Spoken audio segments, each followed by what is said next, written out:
And I'm Carly. And we are the co-founders of Hoot Reading. So today we're going to be talking about screen time, and it's one of the most hotly debated topics in early childhood. How much screens should we be using? At what age? What apps are okay? There's so many questions that parents have. And now with self-distancing and homeschooling, the topic of screen time is even more relevant. So we're at home and we're turning to tech.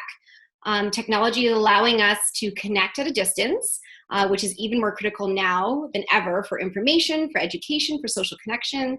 And parents are so worried about the amount of time that their young children are on screens and trying to figure out how to set boundaries with screens using social distancing. So we at Hoot have a digital media expert on our team, and we're going to try and answer some of our parents' top questions today about screen time. So Carly, let's start with your background. Can you tell us a little bit about yourself and your experience with digital media? Yeah, sure. So I have been working in the field of digital media for over 15 years. Yeah, I'm old. I got my start at Spin Master, which is a toy company. And while I was there, I realized that there was quite a strong disconnect sometimes between the people actually creating the products that kids use and the people who are really know about education and how kids learn. And so I went back and I got a master's in technology and education at Harvard. And after Harvard, I went to work at Sesame Street. I was actually at an internal think tank at Sesame called the Joan Gans Cooney Center.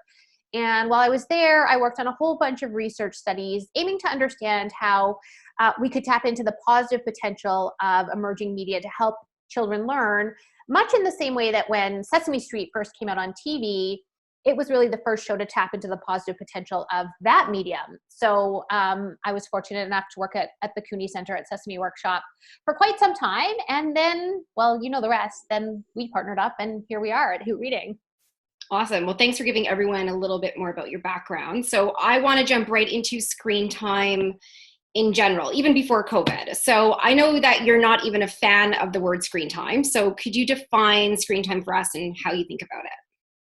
Yeah, so I actually don't like the word screen time at all. I'm part of kind of a group of kids media folks that have been trying to sort of get that word taken out of our vocabulary when we're talking about our kids for some time. And the reason is that when the word screen time was created, screens were really largely television, you know, a linear one-to-one where a child is sitting and watching something on TV, which can be a positive or negative experience, but regardless, that was the only experience.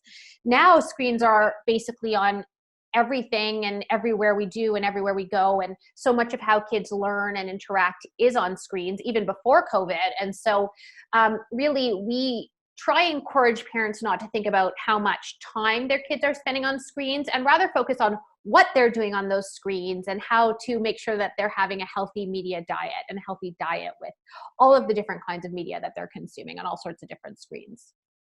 Great. Well, my next question was going to be, parents are always stressed about the time, and you just said, don't worry about the amount of time. So let's talk about that a little bit more. So parents are going to ask regardless, like how much time is okay? What age is okay? So could you just talk to us a little bit about how you approach that question?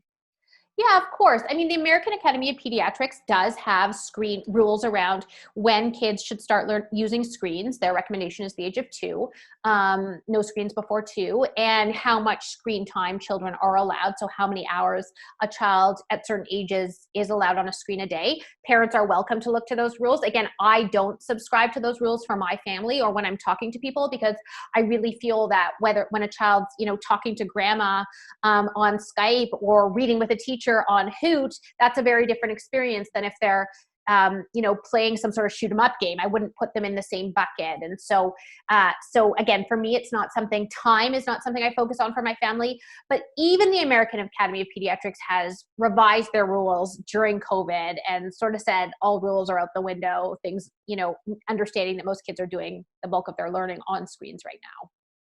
Right, exactly. So with schools closed, screen time is very different right now. So I guess, you had mentioned if kids are on Hoot or if they're talking to their grandparents, what kind of, activities would you say are okay for or not considered, the terrible screen time that parents talk about? I think that generally it's very child dependent. There's a woman named Lisa Guernsey who has written a wonderful book along with Michael Levine, one of our advisors, called Tap, Click, Read, but they talk about the 3 C's. So context, content, and child. So you really want to look at your own child and see how they're impacted by the different types of media they consume. And I know this isn't helpful, sort of, because I think parents are often looking for, my child should be able to do this and not this. But honestly, before COVID, I did not let my 7-year-old son on Roblox, and now he's on Roblox because that's how he's socializing with his kids. So I think it's a little more, I think it's a lot more nuanced than what they can and can't be doing. And I think as parents, we really have to dive in here and go a little bit deeper to make those decisions. Yeah, that's a really good point. So you brought up video games, which is kind of a question that I've had for you personally, and some of our parents have asked. I'm kind of going through their questions. So, in terms of video game addiction and kids getting obsessed with their apps or addicted to their apps, could you talk a little bit about that and what your thoughts are? Yeah, there's a few schools of thought out there on addiction. Definitely there are some research that shows that children can become addicted to games and certain type of games. What I would say is, again, going back to those 3 C's, context, content, and child. One child might become, if you want to use the word, addicted to a certain game, and one child might not. And so I think that this is why it is a nuanced answer, and you have to look at your own children. And even between my 2 children, I see huge differences in the way they react to media. And I think, I can give a couple of recommendations, but in general, again, I don't think that telling parents you can become addicted is helpful, especially in these times. But at any time, I think it's more, how can we look at our unique households and our unique children and help us make good media decisions for those kids? Yeah, I like that. And I think it's also, parents creating that fight with their kids and how they're going to be approaching that conversation with their child, right? Totally. I mean, we want to avoid fights, especially right now. We're all in the houses together as families, mine too. And I think that that's a huge part of all of this, is avoiding media fights. Okay, that's great. So another question we have is around socializing. So, some parents worry that their kids are, using Messenger and using all these kind of screens and tools, which are great for socializing. Will my child be able to socialize off screens? And even in this environment that we have with, social distancing, what's that going to look like post-COVID? Gosh, I don't have a crystal ball. I almost feel like I don't know how to socialize off screens anymore. We just had a team meeting, and I was saying, I don't even know what it would feel like to go meet in person. But Yeah. the truth is, this is how kids are socializing right now. And so I think that, again, I'd love the chance to give you a few pieces of advice on how to approach that and make decisions with your child on what they should be allowed to do for socializing. And I would say, I don't, nobody knows. This is unprecedented. Nobody knows what it's going to look like after this, but I would not personally worry that they won't be able to socialize in person. I would worry that if you're letting them use Roblox now or TikTok or whatever it is, I would worry that it might be tough to take all that away after COVID. So there's that, but that's sort of a different thing. And, that's actually a perfect segue to my next question for you. So, I was reading an article that came out last week in the Washington Post, and it was talking about, how do we set boundaries as parents with technology during social distancing? And I know that, like you mentioned, depends on your family. And there's some households that are going to be listening that have a 2-year-old, a 3-year-old, and all the way up to a 13-year-old. So, kids are always asking for that next thing in tech. Your 8-year-old wants to play new video games on the Nintendo Switch, and your 10-year-old wants the iPhone. There's Kids Messenger, Snapchat, all these type of things. And of course, all the kids want to be on TikTok. We know that, right? So it's so hard for parents to know when to say yes or no. What kind of advice can you give for parents, in setting these boundaries in terms of what app and what tech to use? Yeah, I do have some advice, and my advice is less on specifically use this and don't use that, and more on how to approach the conversation with your household. So first of all, and I think the article you mentioned talked about this, but first of all, ask your child why they want to use something. So if your child is asking for TikTok, what is it that you want to do on TikTok? Why do you want TikTok? Sometimes the answer might just be, I want to dance, I want to listen to music, and then, perhaps if you're more comfortable, you can find something that's not a social platform for them to do that with.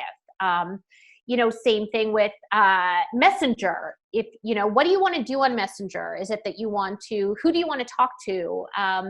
So really finding out what it is that they want to do and why they want to do it. And in my opinion, if your child is telling you now that that's how they want to be social, I think we have to have open ears to that, because this is really hard for our kids. Then the second thing I would do is if you do think, okay, like that's a good reason for me to allow them to, let's say, use TikTok, is you're going to have to understand that platform yourself. So I recommend a website called Common Sense Media. It's my favorite site to go to for really, getting recommendations on when and what is appropriate, and also be really deeply understanding the parental boundaries and consents and settings and privacy settings and all of the things that are so different between every unique platform, and make sure that you understand it. And then my final recommendation for this has to do with how to make that clear to your child. So Common Sense Media has a family media contract that is amazing. And I think it really takes out all of that back and forth negotiation of, can I do this? Can I not do this? Can I have this in my room? Can I add people that I don't know in person? Get that all out in the contract. And then, you can always just say, refer to the contract. I really do use this in my house, and I think it helps. A couple of things that are in my contract that I would say across the board: no devices overnight in your rooms, no matter how old your kids are. That's sort of an across the board recommendation by most people in the field. No devices in your rooms with door closed is another one. And, outside of that, I think it can be very dependent. Again, context, content, and child really matters. Yeah, and absolutely, and how old your child is and all those extra Exactly. factors. So yeah, those are great tips. So what I'm going to do is include some of those links in our video today in the description that people could look at in terms of the resources that you mentioned. So I think that's all for today, and I think we have so much we can talk about with Screentime, and we're going to do another video really soon. So thanks for your time. Thanks for having me. Thanks, everybody.